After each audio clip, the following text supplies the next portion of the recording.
All right, top challenger in the division, the Dallas Cowboys. How do they finally get on top here? Personally, Ziggy and I disagreed about this before the show started. I think Dak has to be sensational in order for them to take over from Philadelphia. The defense is great, but Dak last year with all the turnovers, 15 interceptions in 12 games, was a big letdown. He's definitely better than Cooper Rush, because I know there was that big Cooper Rush faction of Cowboys fans last year who were rooting for him as he was, I think he was 6-0 or something. I was on board. Yeah, I know. You were a big Cooper Rush guy. I was big. But Dak, he's the guy.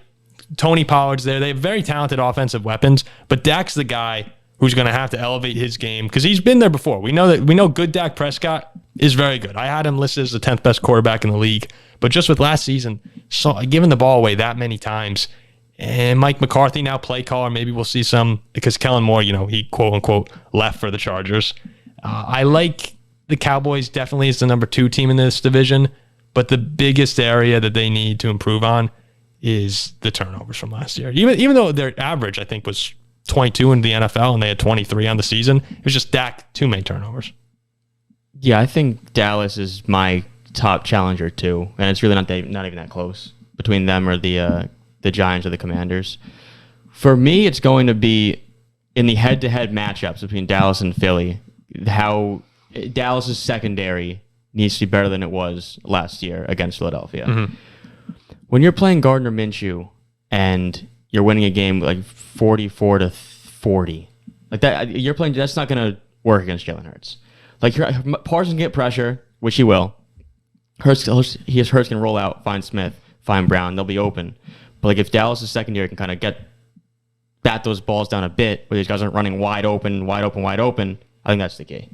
Okay. Ziggy, what do you think of Dallas this offseason? So I think that Dak absolutely has to stay healthy when you're talking about conditions for success. Yeah. But one thing that I think people are ignoring is that the offense around him, you list off and sounds like there's a lot of good weapons, but the offense was not functional last year, right? They didn't have a wide receiver too. Like Dalton Schultz at like 550 yards. Noah Brown and Michael Gallup returning from injury didn't combine for 1,000 yards. They insisted on putting out Ezekiel Elliott, despite the fact that he was obviously washed up.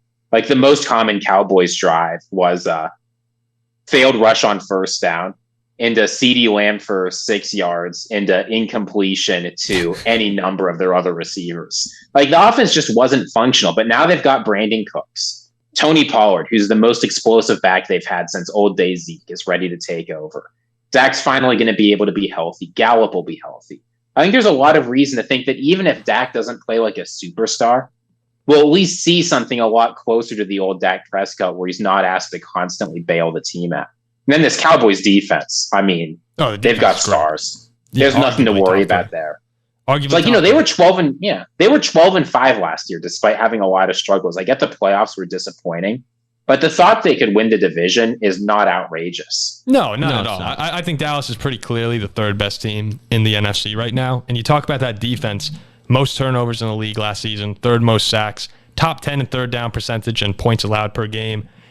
Yeah, they were very, very good. And you have to acknowledge too, like you said, with Ezekiel Elliott leaving, Tony Pollard getting that primary role now, he's fun to watch. He destroyed the Vikings when they played, I remember last season. He's just so much more explosive.